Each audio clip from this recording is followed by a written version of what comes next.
Welcome to Discovery Tour by Assassin's Creed: Ancient Egypt.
Welcome to Alexandria, planning of the city.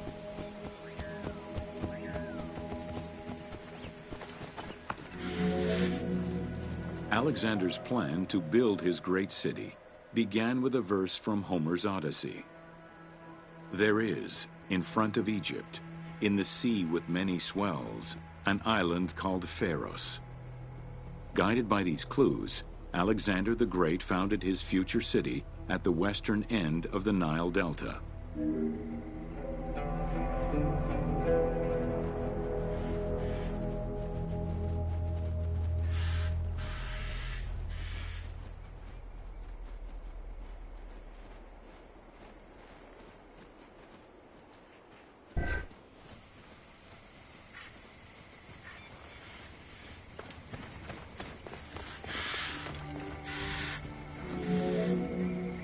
Though Alexander considered this location ideal for his great city, it presented considerable challenges. Too difficult to access during storms, the surrounding swamps threatened disease, and the limestone soil prevented the growth of healthy crops. However, due to the influence of his mentor Aristotle, Alexander the Great recognized that the true value was its strategic emplacement.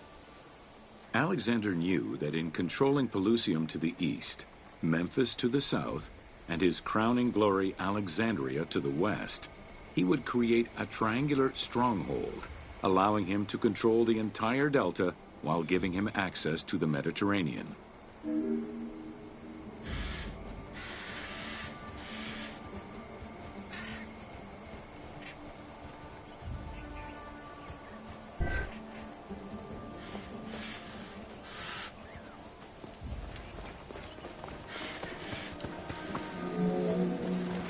The Great Walls of Alexandria had a humble beginning. Lacking chalk to outline the future city's foundations, architects were forced to use flour instead. Clouds of migrating birds swept down and ate the flour, erasing the plans. This prompted Alexander to seek guidance from the oracles, who reassured him that his future city was destined to feed a large population.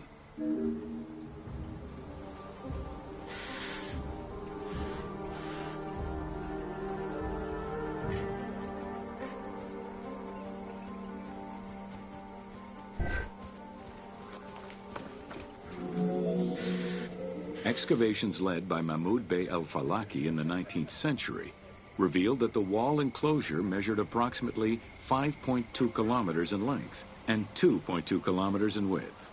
It was roughly 9 meters in height.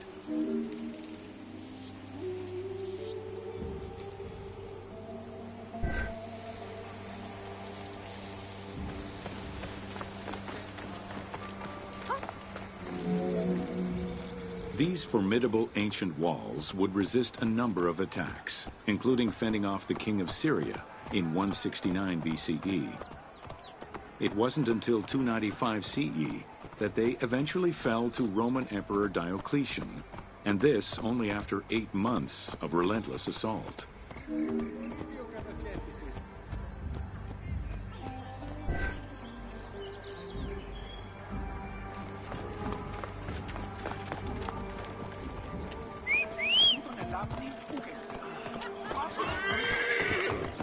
Whoa!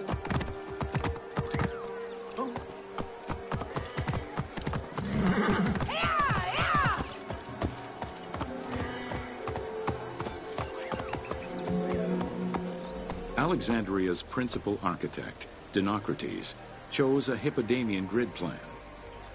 The grid maximized functionality, with wide, straight roads and canals running beneath them.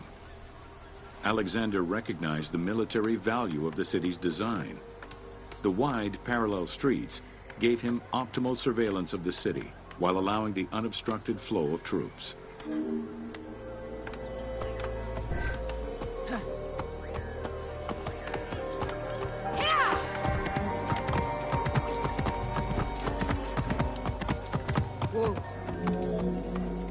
A central corridor ran from the Mediterranean's north port down to Lake Mareotis to the south. This thoroughfare acted as an unobstructed link for commercial trade and travel between the two ports. Many of the streets were bordered with grand buildings and parks, including Canopic Street, with its impressive gate bordering the eastern end.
Alexandria was most likely built upon an already existing Egyptian village. Upon its completion, the Egyptians reviled the city, refusing to call it by its founder's name. Instead, they called it Raked, the building, as a mark of disdain, which was later Hellenized into Rakotis. Despite this, the name Alexandria would remain.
Welcome to the Greek Pharaohs.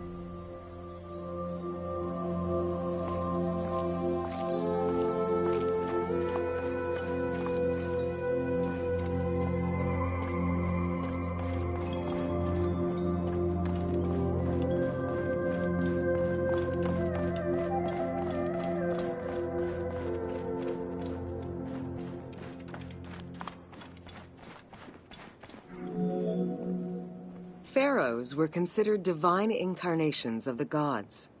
As an avatar of the gods living on Earth, the pharaoh's role was to preserve fundamental values and universal harmony by removing chaos, Izfet, and ensure that justice, Mot, prevailed. The pharaoh, by divine ancestry and through multiple offerings, was the bond that unites the world of men to the world of the gods and allows the maintenance of the cosmic order.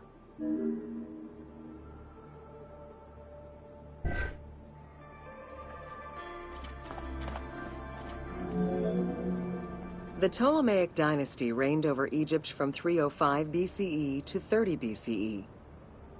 The dynasty was called the Ptolemies of the Lagids, in recognition of the founder of the dynasty, Ptolemy Lagos, a Greek general and close friend of Alexander the Great. While Macedonian, Ptolemy Lagos understood that to be accepted by the Egyptian people, he would have to adopt their traditions. Upon assuming the title of pharaoh, he changed his name to Ptolemy I Soter, meaning savior.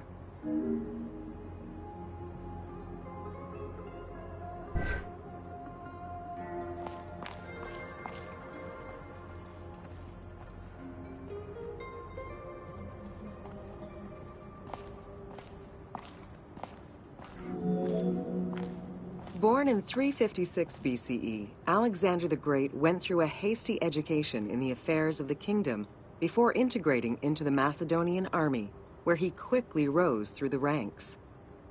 After his father's assassination in 336 BCE, which some believed was orchestrated by Alexander himself, he became king of Macedonia. Ruler of a unified kingdom and leader of a large army, Alexander set his sights on conquest. Eager to reclaim the Greek cities of Asia Minor, he took on the Persian forces, earning victory after victory.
Ever victorious, Alexander the Great marched on, laying siege to city after city until he reached Egypt, where the Persians were defeated yet again.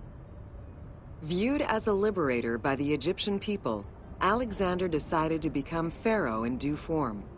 He traveled to Thebes to make a sacrifice to Apis, then went to the oasis of Siwa, where he was proclaimed son of Amun. Officially pharaoh of Egypt, Alexander spent much of the winter there and founded the city of Alexandria.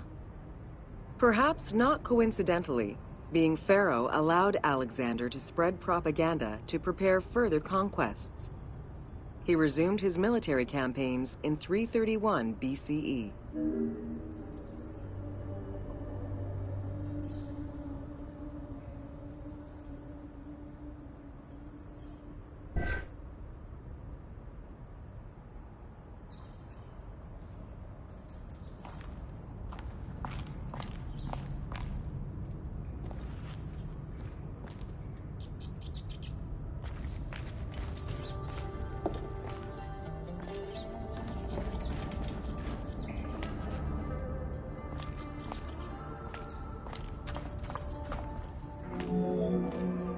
On his deathbed in 323 BCE, Alexander the Great gifted the satrapy of Egypt to Ptolemy Lagos.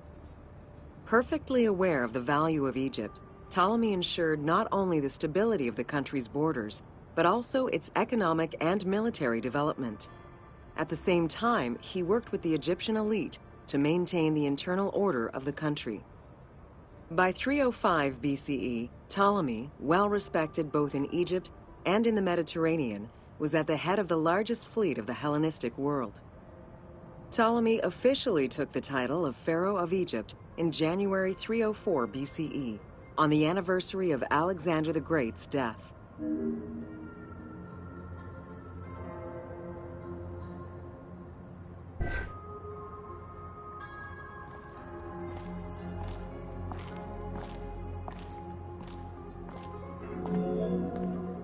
Alexander died in Babylon in 323 BCE. His remains were placed first in a solid gold sarcophagus, and then within another. The casket was carried in an ornate custom wagon, gilded and set with precious stones, and pulled by 64 mules crowned with gold. The funeral procession was diverted to a grandiose temple in Alexandria, built in the conqueror's honor under the orders of Ptolemy I.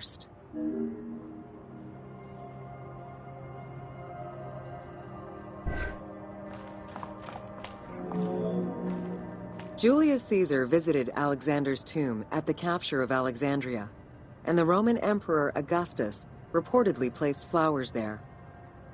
However, though many powerful leaders claim to have visited it, the tomb's location has gone missing from history. Some accounts do state that the golden coffin was replaced by a glass sarcophagus, probably by Ptolemy X. It is also implied that Cleopatra may have plundered the tomb in a time of financial crisis.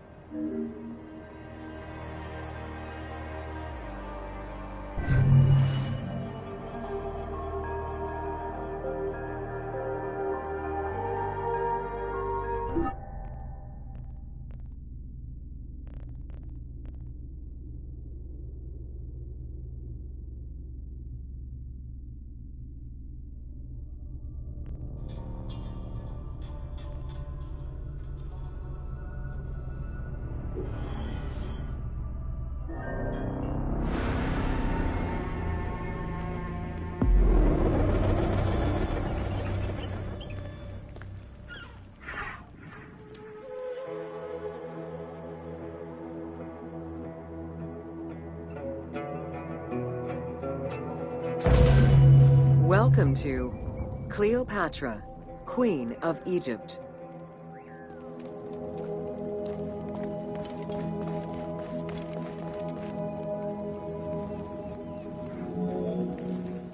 Cleopatra VII Theophilopator ascended the throne in 51 BCE at the age of 18. Though her early attempts to maintain power were often challenged, she eventually prevailed and became the sole ruler of Egypt. According to Plutarch, she was the only Ptolemaic pharaoh to speak the Egyptian language, Her intelligence, coupled with a good education and a great political mind, allowed her to make the alliances necessary to maintain the independence of Egypt while Rome was becoming a Mediterranean empire.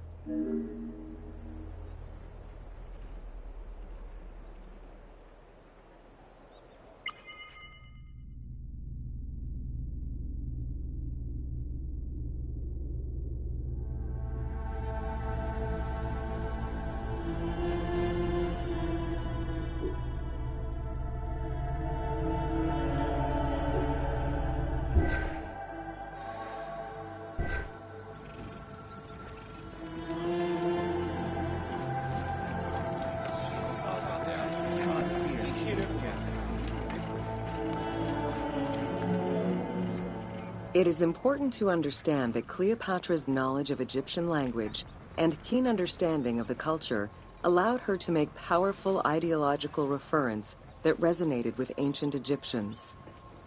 By associating herself with the goddess Isis, the Divine Mother, great of magic, and repository of divine essence, Cleopatra firmly established herself as the protector of the two lands and legitimized her place on the throne.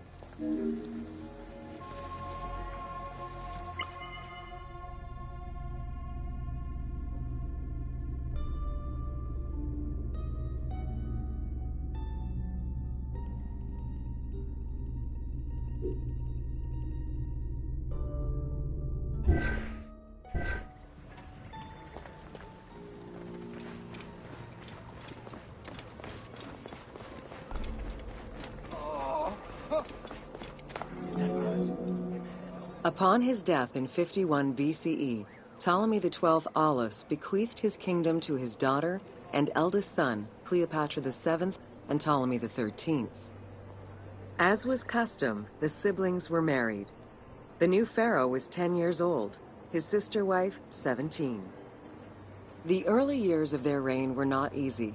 Between 50 and 48 BCE, droughts and floods aggravated Egypt's problems.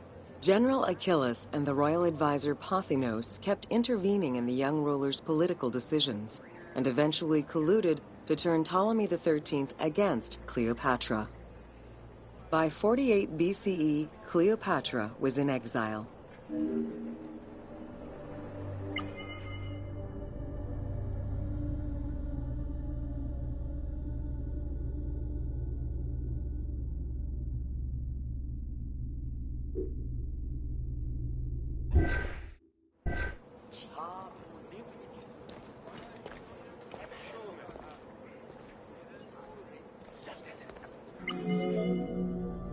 During Cleopatra's exile, the Roman Empire was not without its own internal conflict. Caesar and Pompey were at war with one another, and after his defeat in 48 BCE, Pompey fled to Alexandria in the hope of finding refuge. This turned out to be an unwise decision. Listening to his advisors, Ptolemy XIII elected to have Pompey assassinated, his head kept as a gift, in the hopes of acquiring Caesar's favor. This gambit backfired. Instead of earning approval, the murder of a Roman greatly angered Caesar.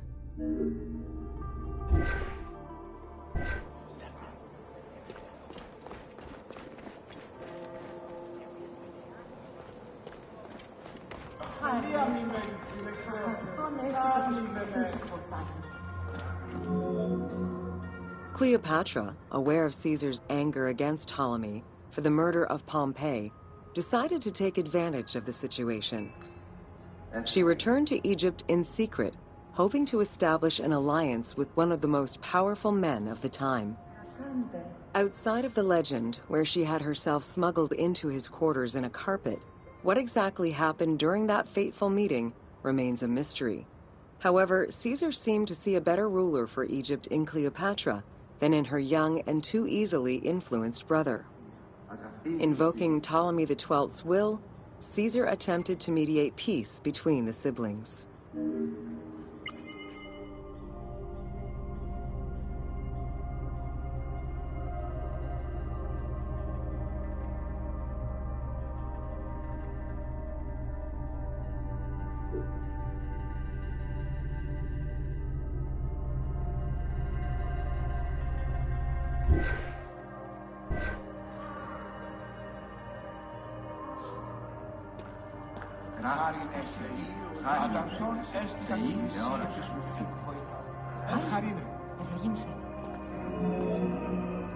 Ptolemy XIII was enraged by the turn of events, and his advisors were none too happy to see Cleopatra return.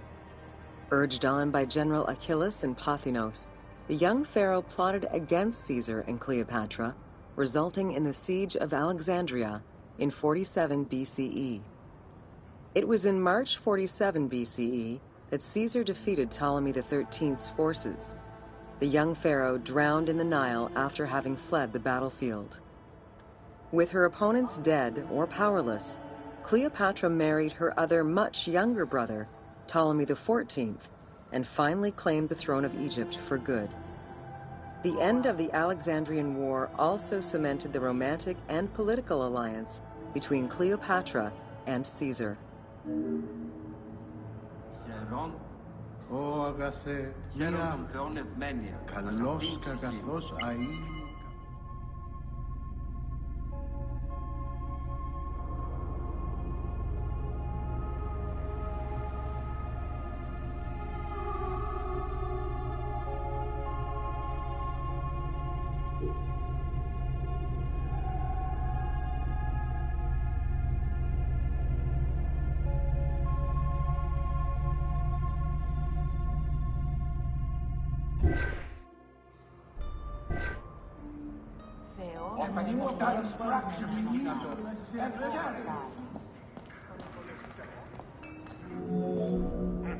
In June of 47 BCE, Cleopatra gave birth to a son, whom she called Caesarion.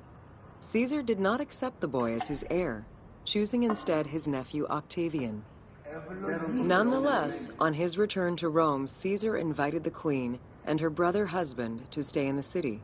Her presence still drew much disapproval from the Senate. Always a strategist, Caesar left 4 legions in Egypt, and a man he trusted to direct Egyptian affairs, giving him control of the wheat supplies essential to Rome. Cleopatra and her entourage remained in Rome until March 44 BCE, when Caesar was murdered.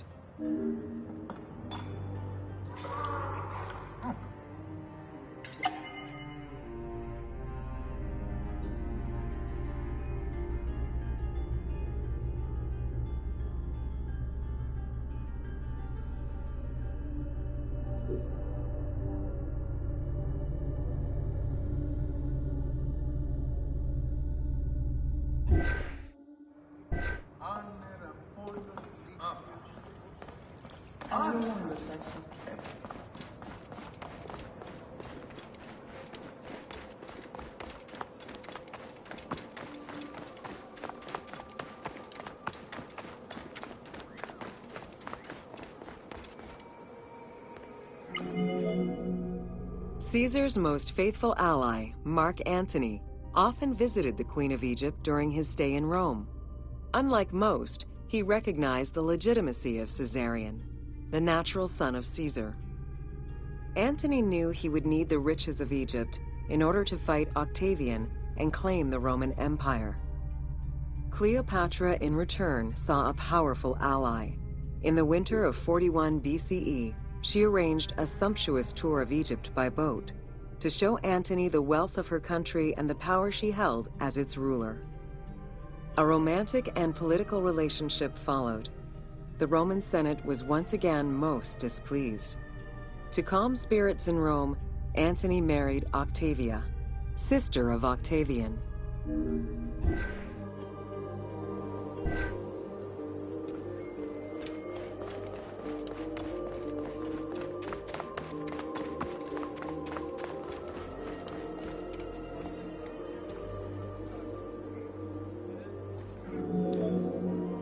Despite his marriage to Octavia, Antony remained Cleopatra's lover, and she gave birth to their children. Cleopatra increased her kingdom's territory and started a political propaganda alongside her lover in Egypt and beyond. She hoped to create a Ptolemaic federal empire with Alexandria at its center.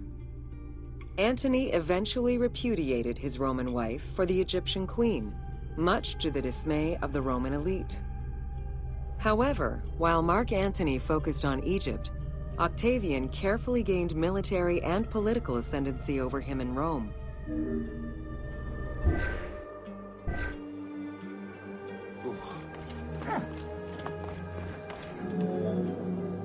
Octavian managed his own propaganda campaign and succeeded.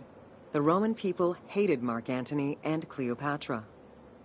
To avoid the censure still inherent in attacking a fellow Roman, Octavian simply declared war against Egypt. Rome's power still reigned supreme.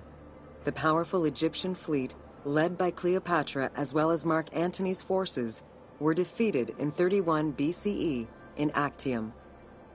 Octavian arrived in Egypt in 30 BCE to formalize his victory.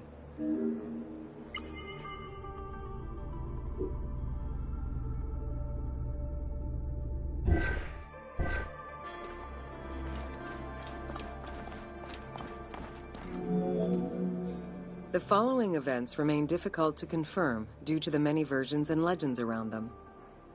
It is believed that after hearing a rumor about Cleopatra's suicide, Mark Antony committed suicide himself.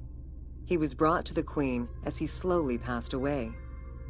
Knowing that Octavian would have her chained and paraded through Rome in defeat, Cleopatra planned her own suicide. She most likely killed herself with arsenic, though admittedly, the version where she uses an asp to deliver a fatal bite may be considered more dramatic. What happened to the body of Cleopatra is still a mystery.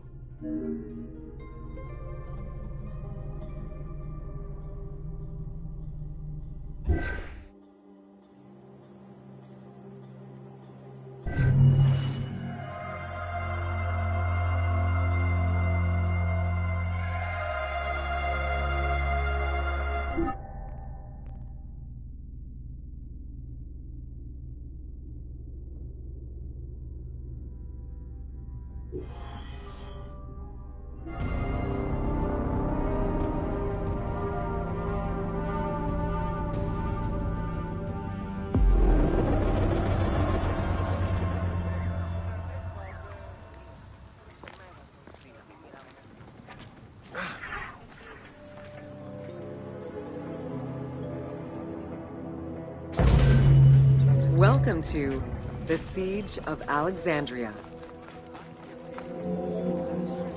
Among the collection of writings attributed to Julius Caesar are his descriptions of the Siege of Alexandria, the Gallic Wars, and the commentaries on the Civil War. These archives contain information on different campaigns, the Wars of Alexandria, Africa, and Spain. Each of them recounts Caesar's military activity from 58 BCE to 45 BCE. Though Caesar's documents remain a main source of information, it's important to note that the perspective is limited. It is necessary for other historical documents to be taken into consideration to provide a better understanding of events.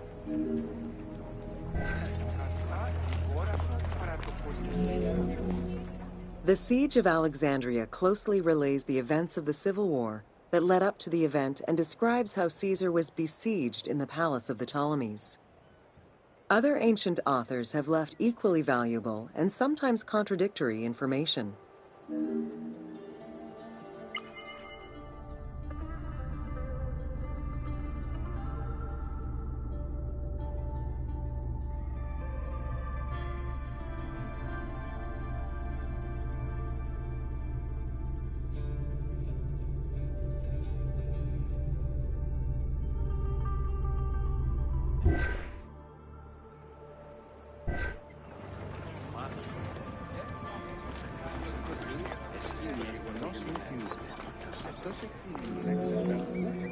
In the events leading up to the Siege of Alexandria, Cleopatra VII and her brother were fighting over control of Egypt. Young King Ptolemy XIII's regent, Pothinus, had firm control over the young pharaoh, and an outmaneuvered Cleopatra soon went into hiding. This set the stage for Pompey's arrival in Alexandria. Having lost his battle against Caesar in 48 BCE, the Roman general turned to his allies, the Egyptians, for safe harbor. But on the advice of Pothinus, Ptolemy XIII had Pompey assassinated in the hopes of earning Caesar's favor. This would turn out to be a most unfortunate decision.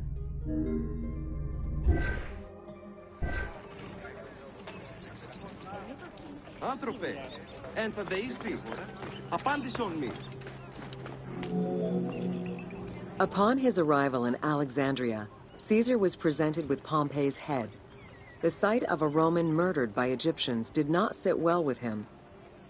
Caesar made his displeasure clear, ordering the return of Cleopatra, and for the siblings to resolve their differences and resume their co-rule of Egypt, as per the will of their father. Neither Pothinus nor Ptolemy XIII wished to accede to this demand.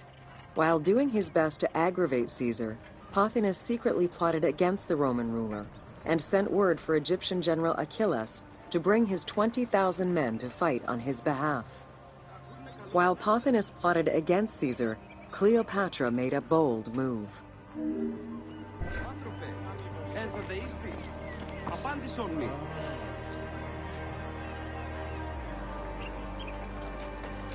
Hey, ακούει με καλώς δυνάστε.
There are various descriptions of the encounter between Caesar and Cleopatra. One report states that she snuck into the palace alone at night. Another account claims she was accompanied by an ally and was brought inside the palace wrapped in a carpet bag. Though exactly what happened at this fateful meeting is up for debate, what is known is that Cleopatra met with Caesar and earned his approval. Pothinus and Ptolemy XIII were most vexed with this turn of events.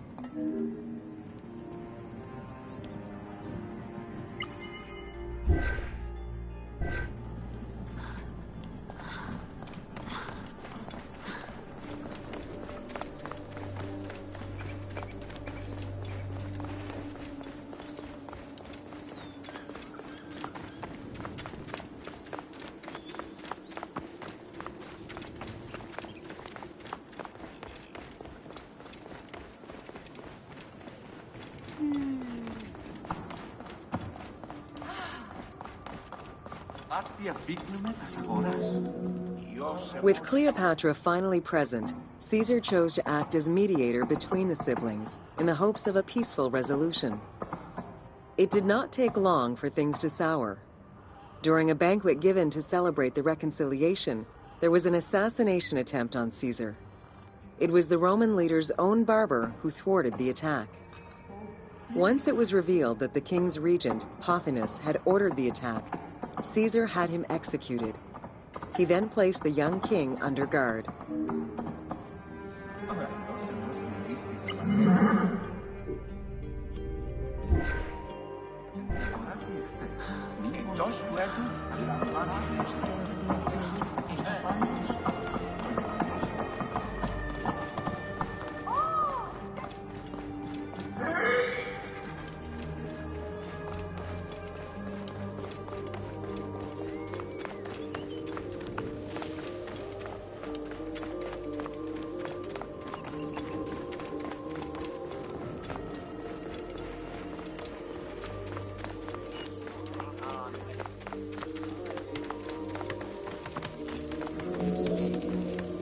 Caught within the palace with roughly 4,000 troops, and with the knowledge that the arrival of enemy forces was imminent, Caesar sent for help from Syria, Rhodes, and Cilicia.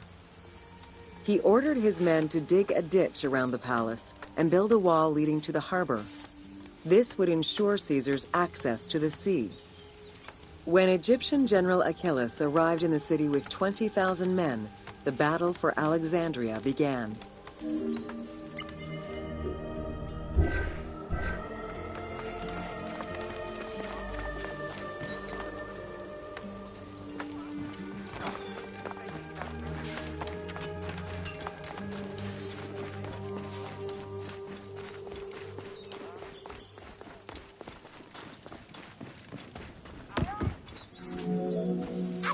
With so few men at his disposal, Caesar could not risk a battle just yet. He sent ambassadors to Achillas in the name of Ptolemy to propose a truce. Knowing that the orders did not come from the young king, and angered by the pharaoh's imprisonment, Achillas had the messengers assassinated. With Caesar confined within the palace, Achillas positioned his troops around the city. Skirmishes broke out throughout the streets of Alexandria and went on for several days and nights. Though they were outnumbered, Caesar's men were able to hold the enemy back. This prompted Achillas' next move: capture the Roman fleet stationed in the harbor.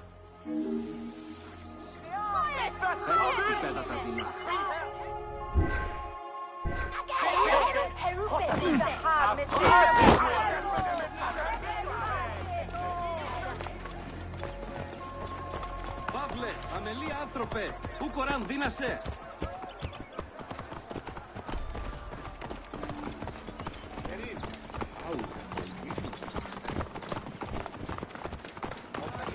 Σοφανής καρ, βία νέα νέο γη, πού κοράς λάξ.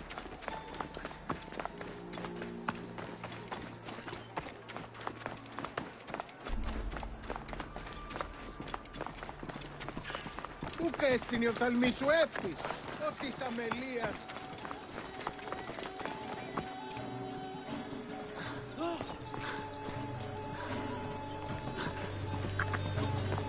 Εσού ελάβνην ούκη γνωσκόμην γε, γης βέλτιστος.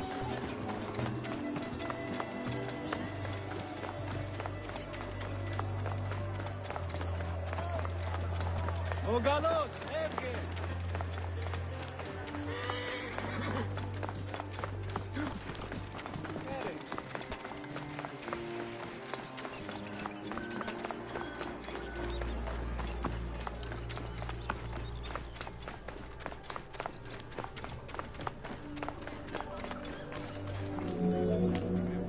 Although the palace offered protection, losing the port meant the end of help and supplies.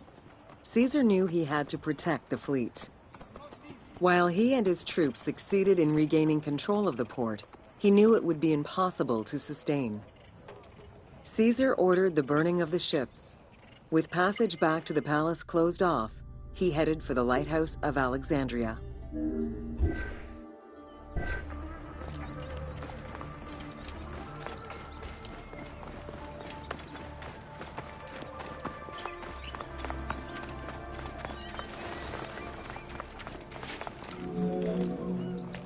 Fighting their way through the Egyptian troops, Caesar and his men eventually reached Pharos Island. There, they took refuge within the lighthouse. With easy access to the open sea, Caesar was able to send messages to his allies requesting reinforcements and more supplies. The island fort also allowed him to control access to the harbor by relying on the chains used by the Egyptians to control ship traffic to and from Alexandria's docks.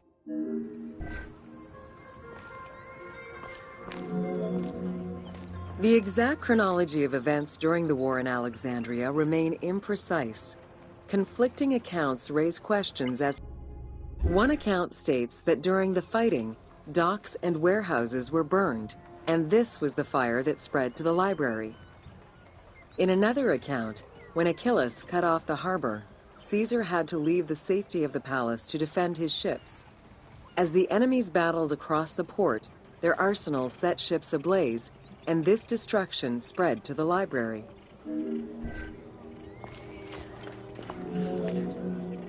In either case, the Great Library was not completely destroyed. Experts point out that its location was too far from the harbor, and much later texts refer to the Great Library as being intact.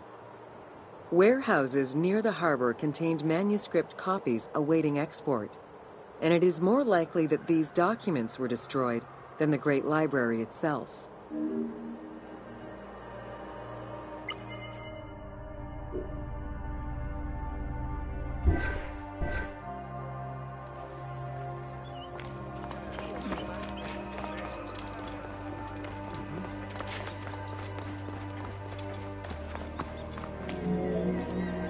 The destruction of the Great Library may have been due to a number of fires over the ages. Its end was probably closer to the 4th century CE, when the Christian Emperor Theodosius I ordered the closure of all pagan temples.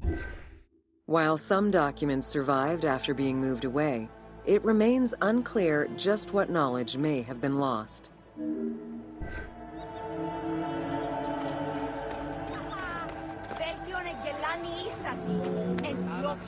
Where there are accounts of Achillas being in control of the battle against Caesar, it appears that instead Cleopatra's sister, siding with her brother, had him killed and put her ally Ganymedes in his place.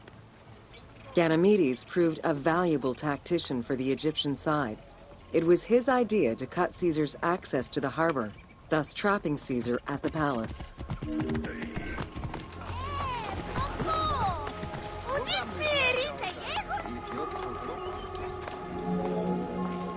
During the time of Ptolemy I, canals had been dug throughout Alexandria to provide fresh water.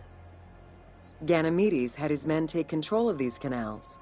After isolating their own water supply, he had his men pour salt water into the canals and cisterns that led to Caesar's camp.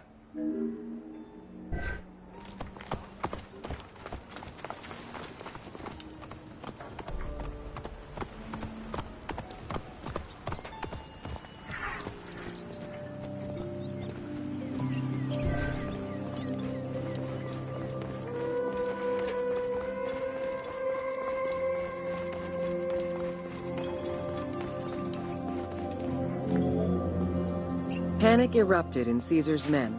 They wouldn't last long without fresh water. Recognizing that the porous limestone could help them, Caesar and his men dug wells to restore their water supply. Days later, the 37th Legion, comprised of Pompey's soldiers, arrived by ship. Unable to come ashore due to the winds, Caesar risked going out to meet them on the peninsula, Cape Chersonese. When the enemy learned Caesar's location, they rushed to intercept. Despite an obvious advantage for the Alexandrians, Caesar, with a Rhodian ship full of skillful sailors, emerged victorious.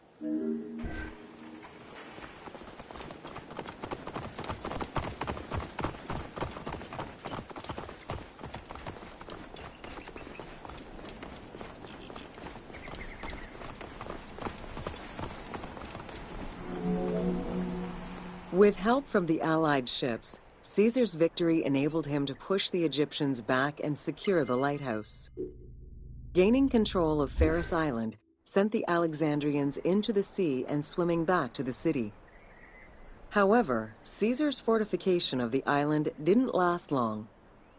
The enemy regrouped and were set to storm the island. Panic-stricken, in spite of Caesar's encouragement, many of his men then fled their posts, either by ship or jumping into the sea.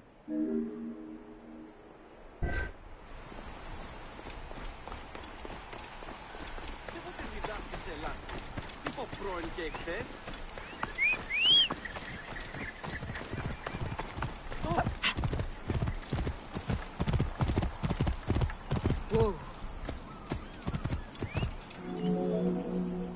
Caesar attempted to retreat, but Port Eunostos' harbor was overrun with enemy ships, preventing escape. Reportedly, Caesar gathered his papers and leapt overboard in an attempt to swim to an Allied ship farther out. Historian Cassius Dio claimed that Caesar would have drowned if he hadn't been able to remove his purple garment. Still, he managed to swim the distance and survive. The Alexandrians recovered the cloak and used it as a trophy to commemorate the Roman debacle.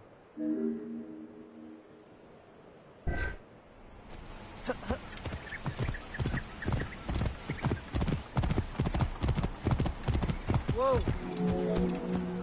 Unhappy with Ganymedes and wanting their king restored, the Alexandrians approached Caesar with a compromise. Caesar agreed to release Ptolemy XIII after entreating him to spare the kingdom and remain loyal to Rome. Once freed, however, the king defied the agreement and continued the war.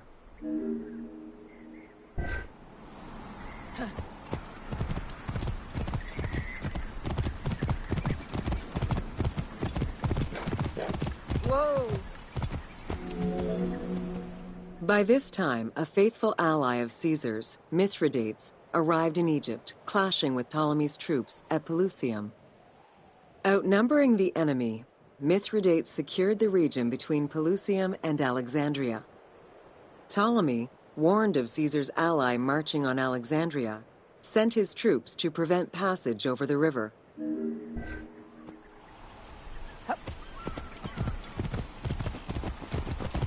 Whoa!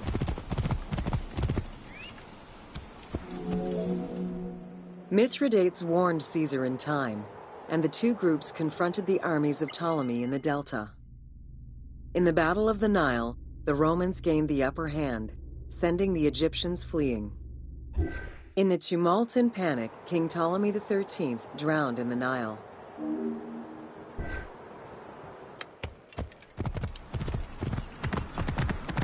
Whoa! After the siege ended, Cleopatra VII married her younger brother, Ptolemy XIV, enabling her to reign over Egypt until 30 BCE. Under her rule, Alexandria settled into its position within the Roman Empire and eventually surpassed Athens as one of the most important cities in the Roman Empire. Julius Caesar remained in Egypt for a short time. He and Cleopatra would later have a son named Caesarion.